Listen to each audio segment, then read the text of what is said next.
The moment you feel the most confused about a woman is the exact moment she has the most power over you. And that's not an accident. There's a specific type of woman who has mastered something most men never even realize is happening to them. She doesn't show up with a villain's laugh or a warning label. She shows up warm. She shows up interested. She makes you feel, maybe for the first time in a long time, like someone genuinely sees you. And then, just when you start to lean in, she pulls back. Not completely, just enough. Just enough to make you wonder. Just enough to make you check your phone one more time. Just enough to make her the last thought in your head before you fall asleep. This is not love. This is not even chemistry. This is a game. And the terrifying truth is, she may not even know she's playing it. Welcome to the world of Machiavellian dating. Named after Niccolò Machiavelli, the Renaissance political philosopher who taught that strategy, manipulation, and the careful control of perception are the most powerful forces in human relationships, not just in politics, but in every arena where two people are competing for power. And make no mistake, in the early stages of dating, power is always on the table.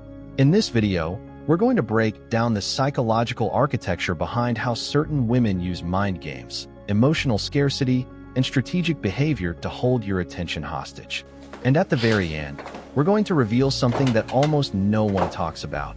The one signal that cuts through all the noise and tells you the absolute truth about where you actually stand. Pay close attention to this next part, because it changes everything. If you've ever wondered why you can't stop thinking about a woman who treats you like an option, while you barely think twice about the one who treats you like a priority, you're not broken. You're just human. And the answer goes back hundreds of thousands of years. Evolutionary psychologists have long studied what's called mate selectivity, the biological instinct every human carries to assess a potential partner's value before committing emotional or physical resources. Here's the thing most people don't realize. Uncertainty was always the trigger. From an evolutionary standpoint, easy access to a resource signals low value. Scarce, hard to obtain resources signal high value. Your nervous system was literally wired to pursue what resists. In ancient environments, a woman who was immediately available to any man was, evolutionarily speaking, a woman with few options. But a woman who was selective, who made a man work, prove himself, and earn her attention, was signaling high social value and desirability. Men who chased those women, who stayed engaged through uncertainty, were statistically more likely to secure a high-value mate. That drive got baked into male psychology over millennia. This brings us to a concept known as variable reward scheduling, the same psychological mechanism that makes slot machines so addictive. When a reward arrives at unpredictable intervals, your brain releases more dopamine in anticipation of it than if the reward came every single time. Inconsistency doesn't just keep you interested. It chemically amplifies your interest into something that feels indistinguishable from obsession.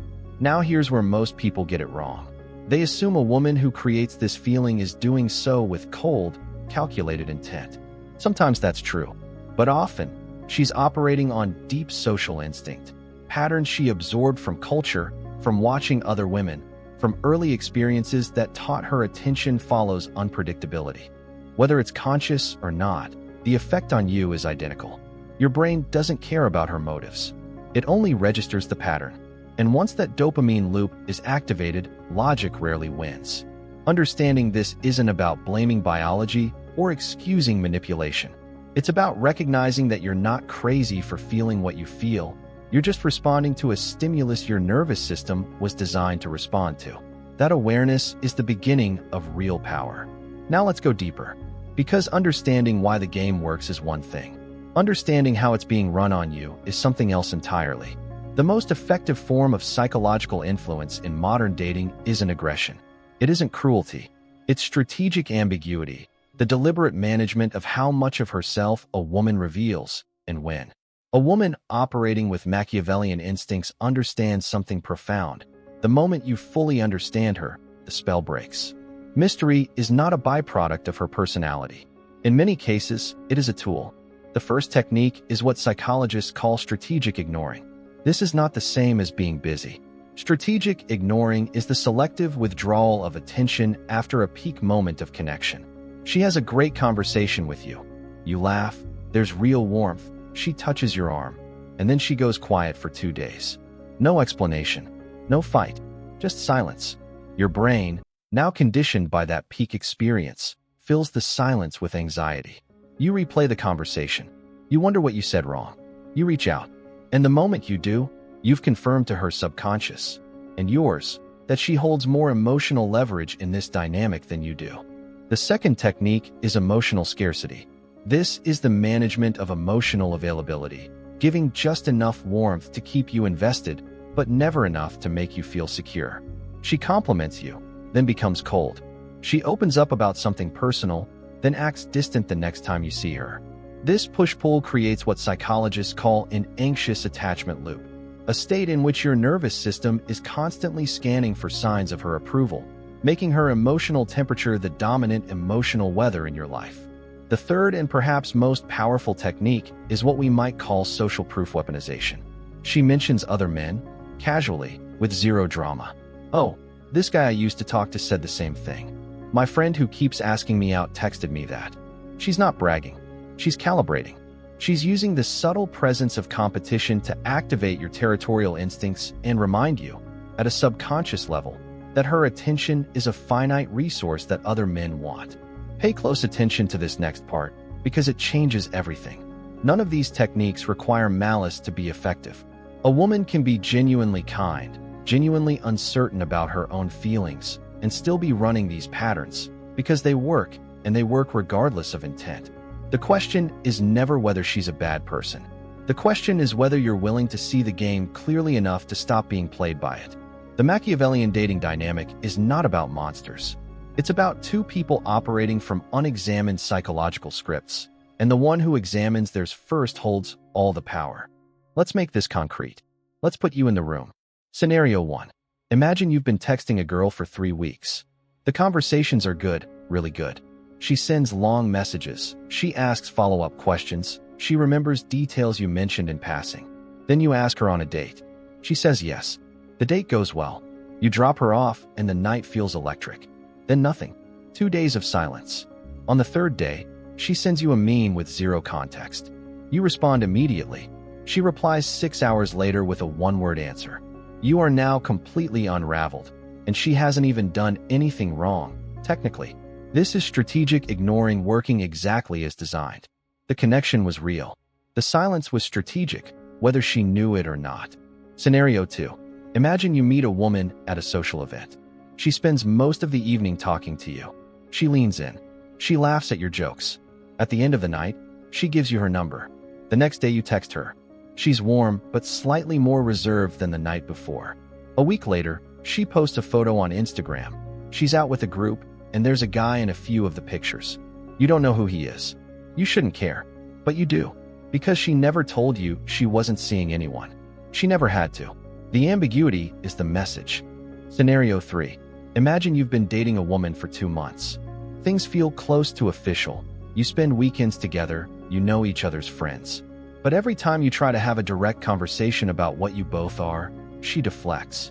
Not with cruelty, with humor, with, "I just like where we are right now." She is using emotional scarcity at a relationship level, giving you enough to stay, never enough to feel certain. Your instinct to secure the bond activates. You try harder. You become more present, more attentive, more available. And paradoxically, the more available you become, the less attractive you appear, because availability signals low demand, and low demand signals low value. Scenario 4. Imagine a woman who reaches out to you only when she senses you're moving on. You pulled back, stopped initiating, started living your life, and suddenly she's present again. Engaged, curious, sending voice notes. This is the Machiavellian pattern at its most revealing. Her interest wasn't about you. It was about the signal you were sending. The moment you signaled low investment, her instinct activated, because something moving away feels suddenly more valuable than something sitting still. In all 4 scenarios, the question isn't whether she likes you. The question is whether her behavior reflects genuine desire or reflexive control. That distinction is everything. So what do you actually do with all of this? The answer is simpler than the psychology, but harder than it sounds. You stop playing a supporting role in someone else's story, and you start living the lead role in your own. Here's the first power move: radical non-reactivity. When she goes quiet, you go quieter. Not as a game, not as a counter-strategy, but because your life is full enough that her silence doesn't create a vacuum you feel compelled to fill.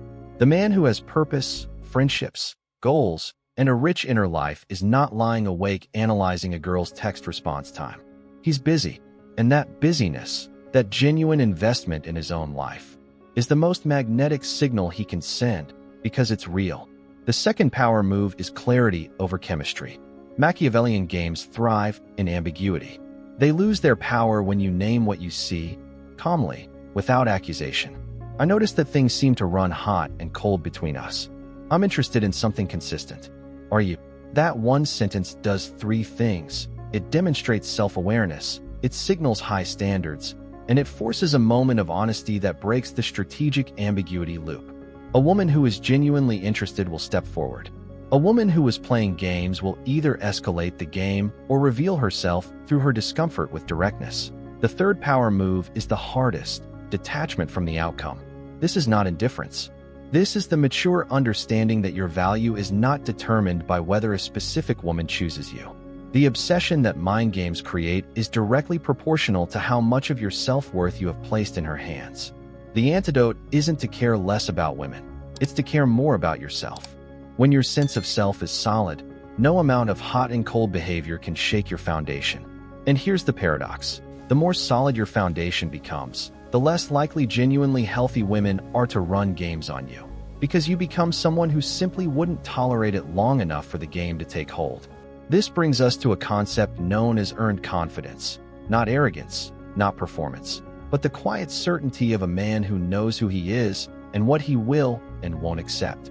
That energy is not taught in a pickup course. It is built through lived experience, self-respect, and the willingness to walk away from anything that costs you your peace. Here's the secret we promised at the beginning. The girl who is playing games isn't always winning.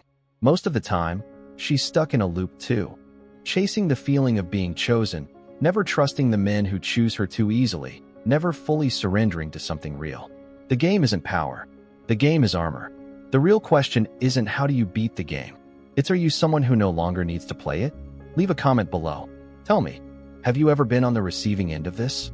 Did you see it while it was happening, or only after?